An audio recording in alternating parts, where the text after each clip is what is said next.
তো নিশ্চয় বন্ধুরা আপনারা ভালো আছেন। এই মুহূর্তে আমি কিন্তু ফেসবুক লাইভে আপনাদের সাথে যুক্ত হয়ে গেছি। তো আমাকে যারা এই মুহূর্তে দেখছেন ফেসবুকে ঠিক মতো দেখতে এবং শুনতে পাচ্ছেন কিনা সেটা তো নিশ্চয় কমেন্ট করে লিখে জানাবেন। আছি আপনাদের সাথে এই ছোট্ট আয়োজনটি নিয়ে, মানে এই আয়োজন নিয়ে আপনার সেই মনের কথাগুলো লিখবেন আমাকে। আর হ্যাঁ, আজকের আয়োজনে আপনাদের সাথে কথা বলবো যে বিষয়টি নিয়ে, সেই বিষয়টা বা সেই শব্দটা অতি ছোট, কিন্তু এই ছোট্ট শব্দের মধ্যে আমাদের অনেক অনুভূতি, স্মৃতি, ভালোবাসা এগুলো কিন্তু জড়িয়ে আছে। আর সেই শব্দটি হচ্ছে বাড়ি। বাড়ি মানে আপনার কাছে কি, এ নিয়ে আমি জানতে চাচ্ছি, এবং লিখতে পারেন আপনার মনের কিছু কথা। হ্যাঁ, বাড়ি মানেই কি শুধু চারটি দেওয়াল আর একটি ছাদ, নাকি বাড়ি মানে এমন একটা জায়গা যেখানে ফিরে গেলে মনটা শান্ত হয়ে যায়? অনেকের কাছে বাড়ি হলো যে বাবা মায়ের মুখ, রান্নাঘরে ভেসে আসা সেই পরিচিত খাবারগুলোর গন্ধ, সন্ধ্যায় পরিবারের সবাইকে একসাথে পাওয়া, বিশেষ করে ছোটোকালে দাদির কাছে বা বড় যারা আছে তাদের কাছে গল্প শুনতে চাওয়া বা গল্প শোনা, এই ধরনের অনুভূতি। আবার অনেকেই কাজ, পড়াশোনা বা জীবিকার কারণে যখন নিজের বাড়ি থেকে অনেক দূরে থাকেন, তাদের কাছে এই বাড়ি মানে বাড়ির মানেটা কিন্তু পরিবর্তন হয়ে যায়। তাদের কাছে এই বাড়ি মানে হচ্ছে একটা ফোন কল বা একটা ভিডিও কল, কিংবা মায়ের কণ্ঠে শোনা যে কেমন আছিস। কেউ হয়তো মানে বড় বাড়িতে থাকেন, আমরা অনেক সময় বলি, আবার কেউ ছোট ঘরে থাকেন, মানে বড় বাড়ি কিংবা ছোট ঘর। আসলে এই বাড়ি কোনো বড় ঘর আর ছোট ঘর নিয়ে হয় না। বাড়ি হচ্ছে এমন একটা জায়গা, যেই জায়গাটা আসলে আমাদের আবেগ, অনুভূতি, ভালোবাসা সব কিছুই থাকে। তো বন্ধুরা, আপনার মনের কথাগুলো লিখতে পারেন আমাকে কমেন্টের মাধ্যমে। এমন একটা সময় হয়তো আপনি পার করে এসেছেন, যেই সময় মানে যেই সময়টা ছিল মানে আপনার ঠিকানা, যে সেখানে না গেলেই নয়। হয়তো এখন এক একজন এক এক জায়গায় জীবিকার তাগিদে কিংবা অন্যান্য কারণে বিভিন্ন জায়গায় থাকেন আর কি। তো সেই বিষয়টা আপনি লিখতে পারেন। এছাড়াও বাড়িকে ঘিরে শৈশবের আপনার অনেক স্মৃতির কথা হয়তো মনে পড়তে পারে। আপনার বাসাটা আপনি ছোটোকালে বা বাড়িটা মানে ছোট অবস্থায় যেই রকমটা দেখেছেন, এখন আপনি বড় হওয়ার সাথে সাথে বাড়ির চারিপাশটা একটা ভিন্ন রকম মাত্রা, মানে অন্যরকম হয়ে গেছে। হয়তো যখন ছোট ছিলেন তখন বাড়িতে একটা উঠান ছিল, সেই উঠানে একটা গাছ ছিল, সেটা ফলের গাছ হতে পারে, অন্য কোনো গাছ হতে পারে। তো সেই গাছের ছায়ায় বসে থাকতেন। আবার বৃষ্টি হলে সেখানে ভিজতেন। পরিবারে বয়োজ্যেষ্ঠ যারা ছিলেন, বিশেষ করে দাদু, নানু, বিশেষ করে দাদি কিংবা দাদুর সাথে কথা বলতেন। আপনার কোনো চাচা থাকলে তার সাথে অনেক মজা করছেন, সেগুলোর কথা হয়তো আপনার মনে পড়ে যেতে পারে।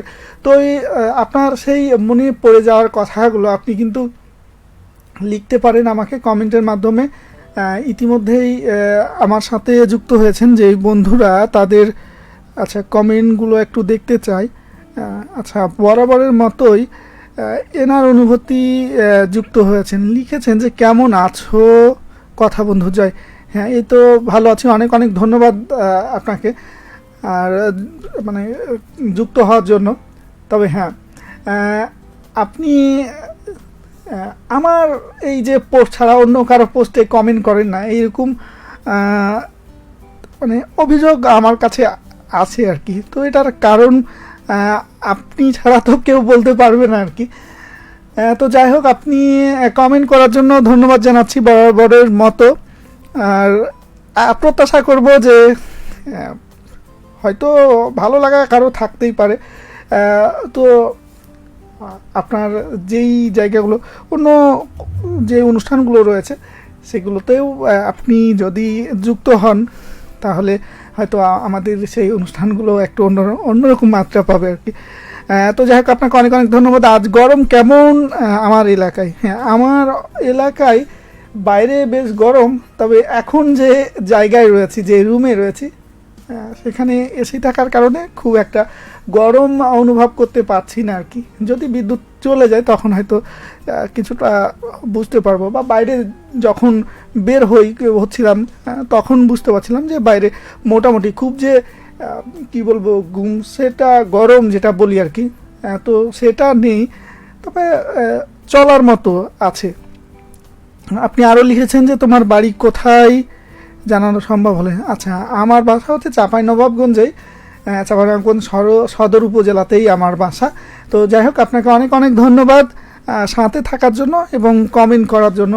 আজকে যেই বিষয় নিয়ে কথা বলছি সেটা হচ্ছে ছোট্ট একটি শব্দ, এবং বাড়ির কথাও জানতে চেয়েছেন যে বাড়ি। হ্যাঁ, বাড়িকে ঘিরে আপনার জীবনের যদি কোনো স্মৃতি থাকে, বাড়ি মানে আপনাদের কাছে কি, তো সংক্ষেপে আপনি কিন্তু লিখতে পারেন।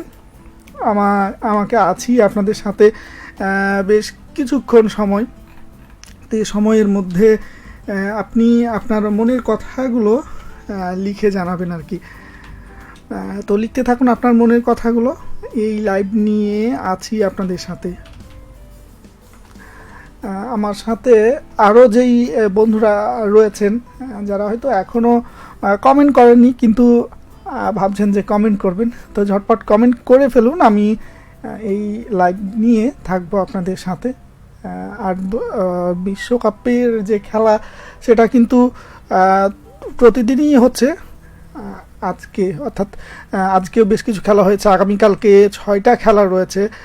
তবে সবগুলো খেলার দিকে হয়তো আপনাদের নজর সেভাবে থাকবে না, তবে কিছু কিছু খেলার স্কোর আপডেট আপনারা জানতেই চান, বা ওই খেলাগুলো কখন হবে যদিও জানেন, তারপরেও জানিয়ে দিয়ে আগামীকালকে নরওয়ে, ফ্রান্স, সেনেগাল এবং ইরাকের খেলা রয়েছে রাত 1টায়। এছাড়াও কাবো ভার্দ আর সৌদি আরব তাদের খেলা রয়েছে সকাল 6টায়, এবং একই সময়ে স্পেন এবং উরুগুয়ের খেলা রয়েছে সকাল 6টার দিকে, এবং আরও 2টা খেলা রয়েছে সকাল 9টায়, যেখানে নিউজিল্যান্ড, বেলজিয়াম এবং ইজিপ্ট এবং ইরান মুখোমুখি হবে সকাল 9টার দিকে। তো এবার বিশ্বকাপে আপনি কোন দলকে সমর্থন করছেন সেটাও চাইলে কিন্তু লিখতে পারেন আপনার মনের কথাগুলো সংক্ষেপে। তো আছি আপনাদের সাথে।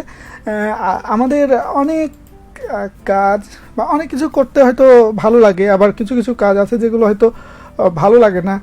কিছু কিছু স্মৃতি থাকে যেগুলো মনে করতে ভালো লাগে, আবার কিছু কিছু স্মৃতি যেগুলো মনে যখন পড়ে তখন মনটা খারাপ হয়ে যায়। তো সেই বিষয়গুলো আপনি চাইলে লিখতে পারেন আমাকে। আজকে কথা বলছি আপনাদের সাথে, সেই বিষয়টি হচ্ছে বাড়ি। বাড়ি যদি বলা হয় যে বাড়ি নিয়ে আপনাকে 2 লাইন লিখতে, তো আপনি কি বলবেন? হতে পারে যে বাড়ি শুধু একটি ঠিকানা নয়, এটা এমন একটা অনুভূতি জায়গা যেখানে মন নিশ্চিন্তে থাকে বা বিশ্রাম নেওয়া যায়। আমার ক্ষেত্রে যেটা হয়, আমি বাইরে যদি কখনো যখন যাই বা বিশেষ কোনো কাজে যখন যেতে হয়, তখন সেখানে হাজার রকম সুবিধা থাকলেও সেখানে ঘুমিয়ে বা থেকে শান্তি পাই না। আর হাজার গরমের মাঝে বিদ্যুৎও যদি না থাকে, তারপরেও বাসাতে যদি যাই তখন একটা নিশ্চিন্তে ঘুমাতে পারি আর কি। নিজের একটা চিন্তা থাকে, নিজের চিন্তাটাও দূর হয়, আবার পরিবারের অন্য সদস্য যারা থাকে তাদেরও চিন্তা করতে হয় না যে কোথায় আছে, কি অবস্থায় আছে। তো আসলে ওই বাড়িটা হচ্ছে একটা নিশ্চয়তার জায়গা আর কি, ভালো লাগার জায়গা, যেখানে হয়তো আপনাদের অনেক আবেগ জড়িয়ে থাকে। আপনি লিখতে পারেন আরও কিছু কথা আপনার সেই বাড়িকে ঘিরে। হতে পারে যে আপনি যখন কাজ করে ক্লান্ত হয়ে যান তখন কোথায় যান? নিশ্চয়ই বাড়িতে ফিরে যান। আর সেই বাড়িতে যখন যান তখনই আপনার অন্যরকম একটা ভালো লাগা কাজ করে।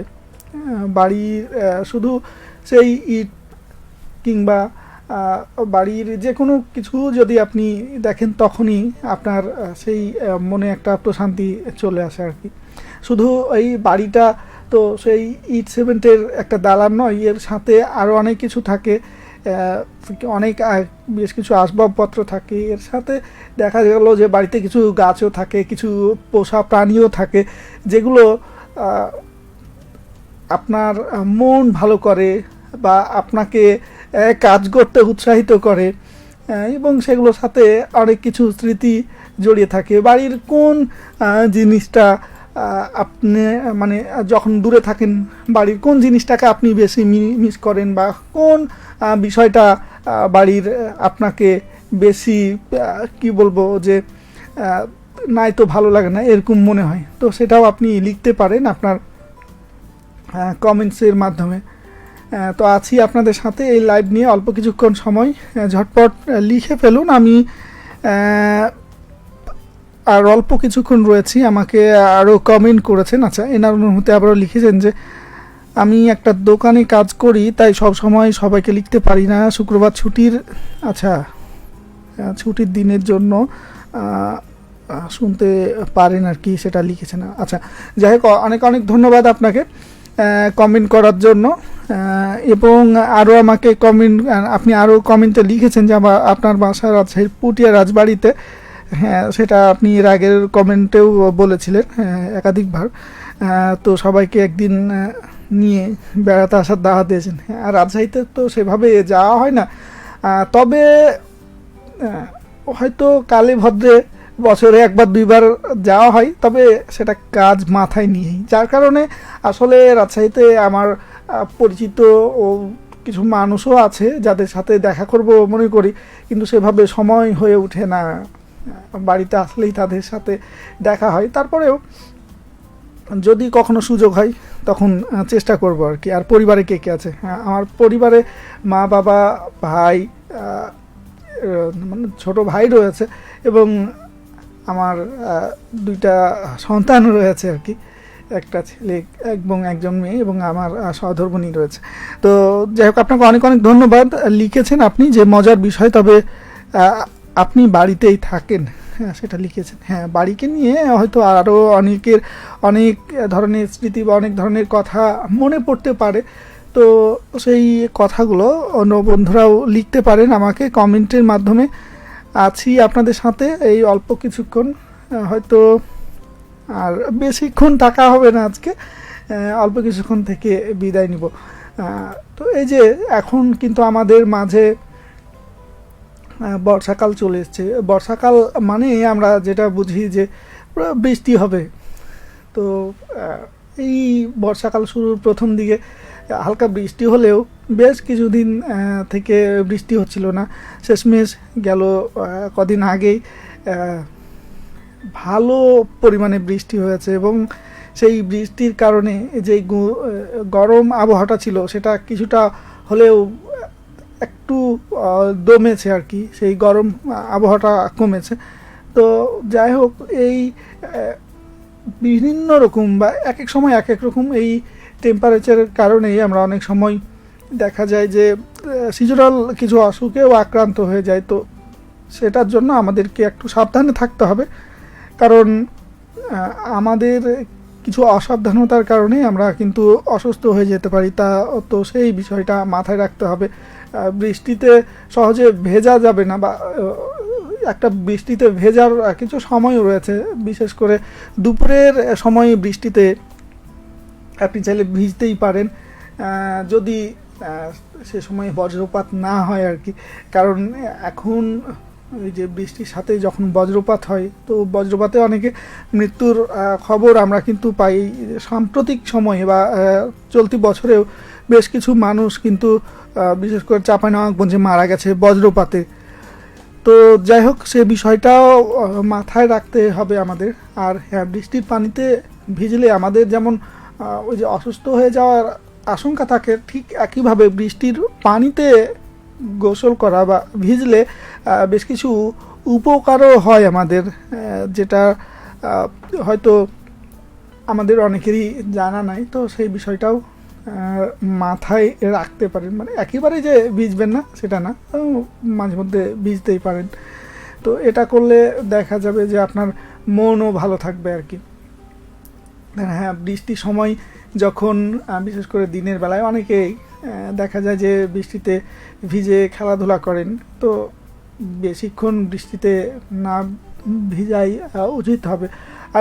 আরেকটা বিষয় বলতে চাই, আমাদের চাঁপাইনবাবগঞ্জে আম কিন্তু এখন মানে শেষের দিকে বলবো না, তবে মাঝামাঝি পর্যায়ে আছে। আগাম জাতের যে আমগুলো অধিকাংশই প্রায় শেষ হয়ে গেছে, শেষ দিকের যে আমগুলো, বিশেষ করে ফজলি, আশিনা, এগুলোর এখন কিন্তু ভরা মৌসুম শুরু হচ্ছে। তো আগাম যে আমের জাতগুলো ছিল সেগুলোর গাছ থেকে যখন আম পাড়া হয়ে যায়, তো সেই গাছগুলো থেকে আগামী বছরে ভালো ফলন পেতে হলে আমাদেরকে কিন্তু এখনও বেশ কিছু পরিচর্যা করতে হবে, যেটার জন্য আপনি স্থানীয় কৃষি বিশেষজ্ঞ যারা রয়েছেন, উপজেলা যে কৃষি কর্মকর্তা রয়েছেন, তাদের কাছ থেকে পরামর্শ নিতে পারেন যে আসলে এ সময় কি করতে হবে। বিশেষ করে মরা যেই ডালগুলো থাকে আমের সময় হয়তো সেগুলো ছাঁটাই করতে পারেন, তো এখন সেটা করতে পারেন। আবার সার দেওয়ার কিন্তু এখন উপযুক্ত সময়, বৃষ্টির এই সময়ে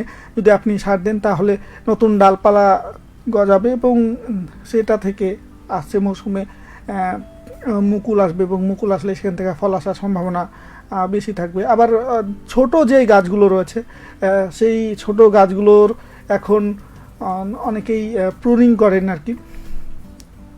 প্রুনিংয়ের মাধ্যমে আগামী মরশুমে সেই ফলন বাড়ানোর চিন্তা করেন। তো সে বিষয়েও আপনি স্থানীয় কৃষি বিশেষজ্ঞের একটু বিস্তারিত পরামর্শ নিতে পারেন। আমাকে আরও কমেন্ট করেছেন হাসান আলী, সালাম জানিয়েছেন। ওয়ালাইকুম আসসালাম, আপনাকে অনেক অনেক ধন্যবাদ যুক্ত হওয়ার জন্য। লিখেছেন যে ভাইয়া যুক্ত হয়েছি সোনা মসজিদ সোনাপুর থেকে। হ্যাঁ, অনেক অনেক ধন্যবাদ আপনাকে। সোনা মসজিদ সোনাপুর থেকে বরাবরের মতো আপনি যুক্ত হয়েছেন, সেটার জন্য খুব ভালো লাগছে। আর আপনি ভালো আছেন সেটা লিখেছেন। প্রত্যাশা করি যে আপনি ভালো থাকুন সব সময়, সেটাই। আর আজকে কথা হচ্ছে বাড়ি নিয়ে, যে আপনার কাছে বাড়ি মানে কি, কোন জায়গা বা কোন মানুষকে আপনি নিজের বাড়ি বলে মনে করেন, সেটাও লিখতে পারেন আর কি। বা বাড়ির এমন কোনো স্মৃতি আছে যেটা মনে পড়লেই মন ভালো হয়ে যায়, তো সেই বিষয়টাও লিখতে পারেন। কারণ এই বাড়ি এমন একটা জায়গা যেখানে ফিরে যাওয়ার জন্য কখনোই অনুমতি লাগে না। আর যদি সেই বাড়িতে মানে কারণ সেই বাড়িতে থাকে ভালোবাসা, অনেক স্মৃতি, অনেক কিছুই আমাদের থাকে আর কি। তো যার কারণে আমরা যেখানেই যাই, কখনো কোনো কাজে যাই, বা অনেকেই আছেন যারা প্রবাসে থাকেন, তারাও এই বাড়ির জন্য কিন্তু মন কাঁদে। বাড়ির তে থাকা মানুষগুলো তাদের কাছে বারবার ফিরে আসতে চায়।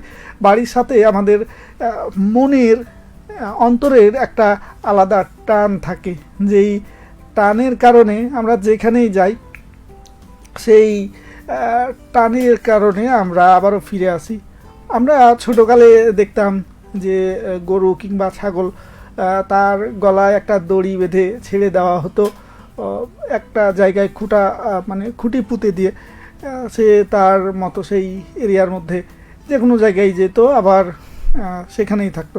তবে আমাদের সেই খুঁটিতেই বাধা থাকে বাড়িতে। আমরা যখন মানে সেই আমরা আনলিমিটেড জায়গায় যেতে পারি, যেখানে যাওয়া সম্ভব, আবার কিন্তু সেই বাড়িতেই ফিরে আসি।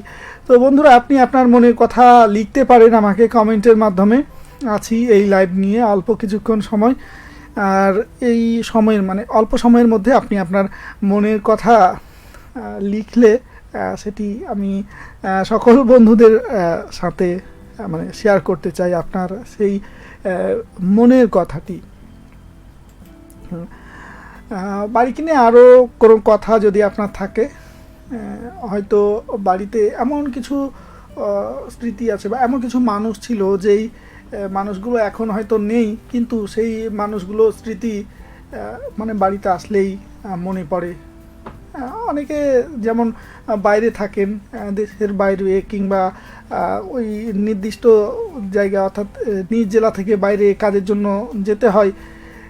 তো সেখানে থাকার কারণে কিছু কিছু মানুষকে আর পাওয়া হয় না, কারণ তারা পরপারে চলে যায়। তো বাড়িতে যখন আসা হয় তখন সেই মানুষগুলোর সাথে জড়িয়ে থাকা স্মৃতি সেগুলোর কথা মনে পড়ে। আবার হয় যে বাইরে আপনি গেছেন, কিন্তু বাইরে গিয়ে যেই খাবার আপনি খান সেখানে সেই খাবারগুলো হয়তো বাড়িতে যেভাবে তৃপ্তি সহকারে খেতেন, তো সেই তৃপ্তি সহকারে হয়তো খাওয়া হয় না। তাই সেই বাড়িতে রান্না করা খাবারের স্বাদের খোঁজে থাকেন, যে মায়ের হাতের খাবারের মতো স্বাদ আর কোথায় পাওয়া যায়। হয়তো তার থেকে ভালো স্বাদ আপনি হয়তো স্বাদের খাবার, দামি খাবার হয়তো খেতে পাবেন বা খান, কিন্তু সেই খাবারে, বাড়ির খাবারে যে তৃপ্তি, সেটা কিন্তু আসলে ওই দামি খাবার বা বাইরের ভালো খাবারে কিন্তু পাওয়া যায় না বা হয় না আর কি। তো যাই হোক, দেখতে দেখতে আমি আজকের অনুষ্ঠানে একেবারে শেষের দিকে চলে এসেছি। তো আগামী সপ্তাহে আবারও আপনাদের সাথে দেখা হবে, কথা হবে।